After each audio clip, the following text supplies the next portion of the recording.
Mardi matin, 18 Tishré, le 16 octobre de l'an 1810. Aux petites heures du matin, Rabbi Nathan donna à Rabbeinu un peu de thé avec un jaune d'œuf qui soulage la toux.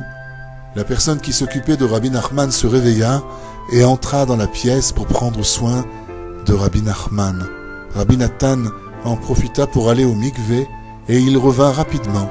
À son arrivée, Rabbi Nachman était assis dans son lit, revêtu de son talit, en train de prier. Il prononça ensuite la bénédiction sur l'étrog et le loulav et mit le sidour, le livre de prière du Harizal, sur ses genoux. Il termina de réciter la prière du Hallel et prononça les Oshanot à voix haute afin que tout le monde dans la maison puisse l'entendre. Pendant ce temps, les autres personnes priaient dans la pièce adjacente. Après les prières, Rabbi Nathan revint dans la pièce de Rabbi Nachman. Celui-ci regarda attentivement Rabbi Nathan. Rabbi Nathan parla quelques instants avec Rabbi Yechiel et il lui dit qu'il commençait à croire que la mort du Rabbi était proche. Il demande à Rabbi Yechiel de l'aider à combattre de telles idées. Celui-ci le réconforta. Rabbi Nathan retourna à son logement pour s'y reposer à quelques instants. Il revisa la dernière leçon qu'il avait entendue de Rabbi Nachman et mangea un peu. En dépit de sa fatigue, il retourna ensuite chez le rabbi.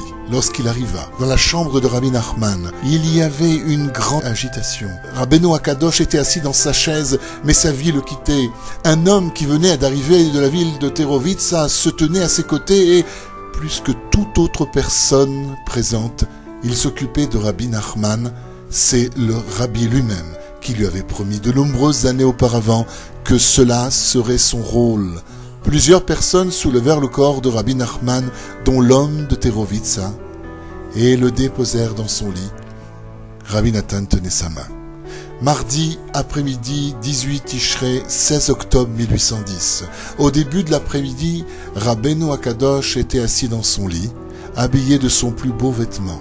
Il dit à Rabbi Shimon d'arranger ses vêtements et de nettoyer le sang qui se trouvait dans sa barbe. Ensuite, il s'allongea avec un visage serein. Il faisait rouler une petite boule de cire entre ses doigts avec la plus grande délicatesse. Il avait l'air songeur. Ensuite, il but un peu de soupe. Plus tard, il ne mangerait plus rien.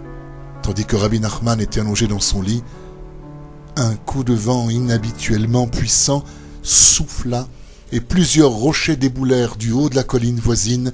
La souka qui se trouvait près de la maison de Rabbeinu s'envola et un feu se déclara dans la ville de Ouman. Toutes les personnes présentes, y compris Rabbi Nathan, accoururent afin d'éteindre le feu d'une façon miraculeuse. Celui-ci était éteint avant même que Rabbi Nathan arrivât sur place. Rabbi Nathan retourna chez le rabbi et se tint à ses côtés. De nombreuses personnes étaient venues rendre une dernière visite à Rabbi Nachman. Elles commençaient à réciter des versets pour les moments où un tzaddik est sur le point de mourir. À cet instant, les personnes présentes pensèrent que Rabbi Nachman avait décédé. Rabbi Nathan commença à pleurer et à crier « Rabbi! Rabbi !» Entre les mains, de qui nous laisses-tu ? Rabbi Nachman entendit et leva un peu sa tête. Sur son visage, on lisait une expression qui signifiait « Je ne vous quitte pas, que Dieu nous préserve ». Cependant, la fin arriva rapidement. Rabbi Nachman s'éteignit dans un moment de grande sérénité et avec un calme absolu. Toutes les personnes présentes, y compris celles de la Chevra Kadisha, dirent qu'elles avaient vu de nombreuses personnes mourir calmement, mais jamais d'une telle façon. Ainsi, Rabbi Nachman quitta ce monde le mardi après-midi, le deuxième jour de Chol HaMoed Sukkot, le 18 Tishré, le 16 octobre 1810. Dès l'instant où l'âme du rabbi eut quitté le corps qu'elle avait occupé précédemment, l'agitation fut à son comble dans la chambre et les personnes commencèrent à pleurer à voix haute. Il ne se trouvait aucune femme dans la chambre pour pleurer. Rabbi Nachman. Sa femme était restée dans la pièce voisine. Ses filles étaient retournées chez elle après Kippour, sans réaliser que la fin de leur père était si proche. Pendant que l'agitation était grande, Rabbi Shimon prit rapidement les clés que le rabbi lui avait confiées et il brûla les manuscrits qu'il trouva dans le coffre de Rabbi Nachman comme celui-ci lui avait ordonné. Pendant ce temps, on allongea le corps à même le sol, avec les pieds en direction de la porte de la chambre, comme cela est la coutume, dans la mesure où la nuit était déjà tombée. Les personnes présentes s'entendirent pour remettre les funérailles au lendemain matin. De fait, il n'aurait pas sié à une personne de la stature de Rabbi Nachman d'être enterrée avant le lever du jour. Mercredi 19 Tishrei 17 octobre, on demanda à toutes les personnes présentes de se rendre au mikvé, le bain rituel.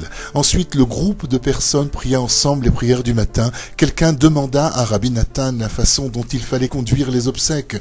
Il répondit qu'il fallait traiter le rabbi comme on aurait traité n'importe quelle autre personne juive. Rabbi Nathan n'avait pas encore prononcé la prière de Moussaf, ni dit la bénédiction sur l'étrog. Il s'assit aux côtés de Rabbi Nachman et il murmura quelques mots à son oreille en pleurant.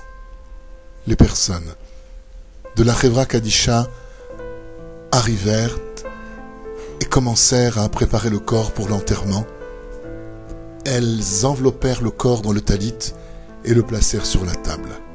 Il s'avéra qu'enterrer Rabbi Nachman dans l'ancien cimetière représentait un problème. Celui-ci n'était plus utilisé depuis longtemps. Malgré cela, Rabbi Nathan insista avec force et Hirschber utilisa son influence pour que tout se passe bien. Lorsqu'on emporta le rabbi, à l'extérieur de la maison, Rabbi Nathan se saisit du vêtement qui l'entourait et il aida à porter le corps. À cet instant précis, il se sentit envahi d'un sentiment puissant qui lui fit prendre conscience de la grandeur de Dieu.